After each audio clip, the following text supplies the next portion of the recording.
ফিলিস্তিন এবং ইসরায়েলের মধ্যে চলমান সংঘাত একটি দীর্ঘস্থায়ী এবং জটিল প্রক্রিয়া যার কোনো সুস্পষ্ট ফলাফল নেই। এটি একটি চলমান যুদ্ধ এবং এর প্রভাব বহুমাত্রিক। তবে সাম্প্রতিক সংঘাতের বিশেষত ২০২৩ সালের ৭ই অক্টোবর থেকে শুরু হওয়া কিছু প্রধান ফলাফল এবং প্রভাব নিচে দেওয়া হল। মানবিক সংকট ও ধ্বংসযজ্ঞ।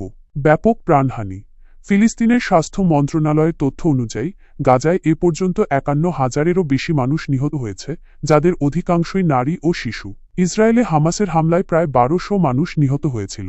ব্যাপক বাস্তুচ্যুতি। ইসরায়েলি সামরিক বাহিনীর উচ্ছেদ অভিযানের কারণে প্রায় ৫ লাখেরও বেশি ফিলিস্তিনি পুনরায় বাস্তুচ্যুত হয়েছে। অবকাঠামোগত ধ্বংস। গাজার বিশাল অংশ ধ্বংসস্তূপে পরিণত হয়েছে। অসংখ্য ভবন, আবাসন, বাণিজ্যিক ইউনিট, বিদ্যালয়, হাসপাতাল এবং ক্লিনিক ক্ষতিগ্রস্ত বা সম্পূর্ণ ধ্বংস হয়ে গেছে। গাজার ৬৮% রাস্তাঘাট ক্ষতিগ্রস্ত বা ধ্বংস হয়েছে। মানবিক বিপর্যয়। গাজায় খাদ্য, পানি, বিদ্যুৎ এবং চিকিৎসা সরঞ্জামের তীব্র অভাব দেখা দিয়েছে, যা একটি ভয়াবহ মানবিক বিপর্যয় সৃষ্টি করেছে। রাজনৈতিক ও সামরিক প্রভাব। ইসরায়েলের সামরিক অভিযান। ইসরায়েল হামাসকে ধ্বংস করার লক্ষ্যে গাজায় ব্যাপক সামরিক অভিযান চালাচ্ছে, যার মধ্যে বিমান হামলা এবং স্থল অভিযান উভয়ই অন্তর্ভুক্ত। ইসরায়েল দাবি করে যে তারা হামাসের ভূগর্ভস্থ সুড়ঙ্গের অনেক অংশ ধ্বংস করেছে। হামাসের প্রতিরোধ। হামাস এখনও টিকে আছে এবং ইসরায়েলি বাহিনীর বিরুদ্ধে প্রতিরোধ চালিয়ে যাচ্ছে। তারা এখনও ইসরায়েলি সামরিক ও বেসামরিক নাগরিকদের জিম্মি করে রেখেছে এবং ফিলিস্তিনি বন্দীদের মুক্তির জন্য চাপ সৃষ্টি করছে। দীর্ঘস্থায়ী সংঘাত। ৬০০ দিনের বেশি সময় ধরে যুদ্ধ চললেও ইসরায়েল এখনও গাজায় সম্পূর্ণ বিজয় অর্জন করতে পারেনি। অনেক বিশ্লেষক মনে করেন ইসরায়েল এক ধরনের অবসাদ ও ক্ষয়যুদ্ধের মধ্যে আটকা পড়েছে। ইসরায়েলের নিরাপত্তা উদ্বেগ।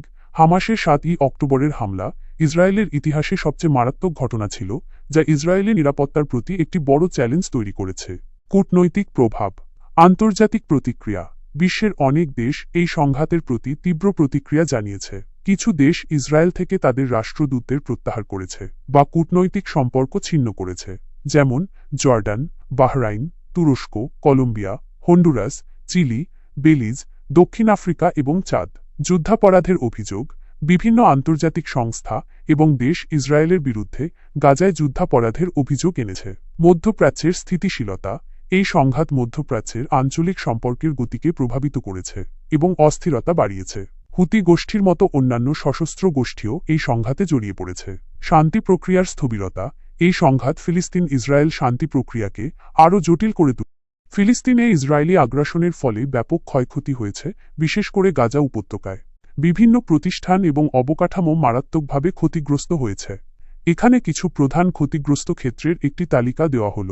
আবাসন ও বাণিজ্যিক ভবন। হাজার হাজার আবাসিক এবং বাণিজ্যিক ইউনিট সম্পূর্ণ ধ্বংস বা মারাত্মকভাবে ক্ষতিগ্রস্ত হয়েছে। স্যাটেলাইট চিত্রে দেখা গেছে যে গাজার ৫৫% বাড়িঘর, দোকানপাট এবং বিভিন্ন স্থাপনা ধ্বংস বা ক্ষতিগ্রস্ত হয়েছে। এর মধ্যে ৩৬,৫৯১টি অবকাঠামো পুরোপুরি ধ্বংস হয়েছে এবং ১৬,৫১৩টি মারাত্মক ক্ষতিগ্রস্ত হয়েছে। হাসপাতাল ও ক্লিনিক। গাজার স্বাস্থ্য অবকাঠামো ভয়াবহভাবে ক্ষতিগ্রস্ত হয়েছে। বহু হাসপাতাল ও ক্লিনিক হামলার শিকার হয়েছে, যার ফলে চিকিৎসা সেবা মারাত্মকভাবে ব্যাহত হচ্ছে। দ্য নিউ ইয়র্ক টাইমসের তথ্য অনুযায়ী ২০২১ সাল পর্যন্ত গাজার ১৭টি হাসপাতাল ও ক্লিনিক ক্ষতিগ্রস্ত হয়েছিল। বর্তমান সংঘাতে এই সংখ্যা আরও বেড়েছে এবং গাজার ৫০% হাসপাতাল এখন বন্ধ রয়েছে। এমনকি একটি ডায়ালাইসিস সেন্টারও সম্পূর্ণ ধ্বংস করে দেওয়া হয়েছে। বিদ্যালয়, শিক্ষা খাতেও ব্যাপক ক্ষয়ক্ষতি হয়েছে। প্রায় ৯৫% স্কুল ক্ষতিগ্রস্ত বা ধ্বংস হয়েছে। এর ফলে ৬,৬০,০০০ শিশু আনুষ্ঠানিক শিক্ষা থেকে ছিটকে পড়েছে। রাস্তাঘাট। গাজার ৬৮% রাস্তাঘাট ক্ষতিগ্রস্ত বা ধ্বংস হয়েছে, যা যোগাযোগ ব্যবস্থাকে মারাত্মকভাবে ব্যাহত করছে। বেসরকারি খাত। ফিলিস্তিনের বেসরকারি খাত ব্যাপক ক্ষতির সম্মুখীন হয়েছে। গত বছরের অক্টোবর থেকে ৪ মাসে প্রতিদিন গড়ে প্রায় $১,৯০,০০,০০০ ক্ষতি হয়েছে। গাজা উপত্যকায় ১০০% বেসরকারি প্রতিষ্ঠানের উৎপাদন হ্রাস বা সম্পূর্ণ বন্ধ হয়ে গেছে। নির্মাণ শিল্প এবং পরিষেবা খাত সবচেয়ে বেশি ক্ষতিগ্রস্ত হয়েছে। গাজার নির্মাণ ও শিল্প খাত পুরোটাই ধসে পড়েছে। কৃষি খাত। গাজায় কৃষি ব্যবস্থাপনা ব্যাপকভাবে বিধ্বস্ত হয়েছে। ২০২৪ সালের শুরুতে ৮০% থেকে ৯৬% কৃষি ব্যবস্থাপনা ধ্বংস হয়ে গেছে, যার ফলে খাদ্যশস্যের উৎপাদন ক্ষমতাও দুর্বল হয়ে পড়েছে। পানি ও স্যানিটেশন ব্যবস্থা। বিদ্যমান বর্জ্য জল শোধনাগারগুলো সমস্ত উৎপাদিত বর্জ্য জল শোধন করতে সক্ষম নয়, যা মারাত্মক জল দূষণের কারণ। জল সরবরাহ এবং স্যানিটেশন ব্যবস্থাও ক্ষতিগ্রস্ত হয়েছে। জাতিসংঘের সংস্থা, ফিলিস্তিনি শরণার্থী বিষয়ক জাতিসংঘের সংস্থা UNRWA ধ্বংস করার লক্ষ্যে ইসরায়েল সমন্বিত প্রচারণা চালাচ্ছে বলে অভিযোগ উঠেছে। গাজা উপত্যকায় সংস্থাটির ভ্যাট অব্যাহতি সুবিধা বাতিল এবং আশদোদ বন্দরে